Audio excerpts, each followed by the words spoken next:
figured out a while back, bicycling is a lot of fun. But as Jonathan Horst shows, you can do much more than just commute around town. In fact, you can get hooked on a fun and a very addicting sport.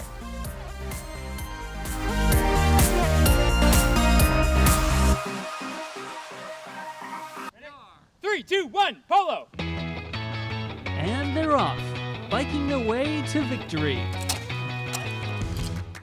It's just another night with the Chilliwack Bike Polo Club. Every Monday and Wednesday at 6 p.m. they meet up at Vetter Middle School to get on two wheels and swing some mallets.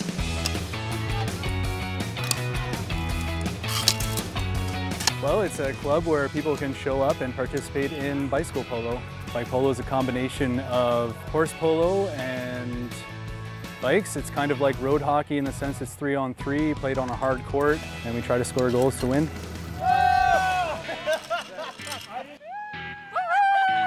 One of the founding members, Jensen, is passionate about bike polo, and it's inspired him to share that passion creating clubs in Egypt and, of course, here.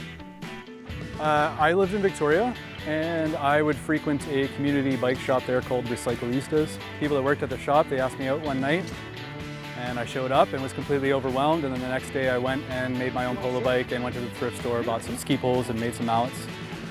And I was hooked. And getting hooked is all too easy. Just ask Robert Eldridge, who's only been coming for 2 weeks, and yet he already loves it. I had a feeling I was going to get hooked, and yes, I did get hooked. Well, it's like being a kid. You're on the bike, you have the freedom, you have the motion, you have the fluidity, and then you have the challenge of trying to play with the hockey ball and, make a play. It's very interesting. Well, I'm a cycle nut, right? I love bikes, and it's really addictive. It can get really competitive. You definitely work up sweat. You're stopping, starting, and you don't realize you're working out.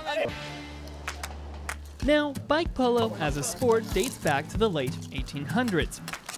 And it's made a resurgence on the hard court like this one in the early 2000s, thanks to bicycle couriers in Seattle. Well, the beginning of a polo match is very unique. The ball is placed at center court. Both teams line up with their rear wheels behind the net, and then somebody yells out 3, 2, 1, polo. Polo! And then two players joust for the ball in the middle, and then the game starts from there. First rule is it's a game of honor. Second rule, if you're going to score a goal, it has to be shot like a croquet shot. And third rule, if your foot touches the ground, it's called a dab. If you dab, you have to go to center court and hit the fence with your mallet. I'm famous for having my feet on the ground, so I do a lot of extra cycling. But I like cycling. If you're looking for an alternative, active way of enjoying the summer sun, bike polo is a pretty great option. And even if you don't have your own bike or mallet, there's usually one you can borrow to try it out. Just come out and try it, and I guarantee you'll leave with a smile on your face. Anybody I'm talking to, I'm just telling them, come play bike polo. You just got to try it. Come play bike polo. It's a lot of fun, and the guys are very welcoming. At Vetter Middle School, I'm Jonathan Horst for Go on Shaw TV.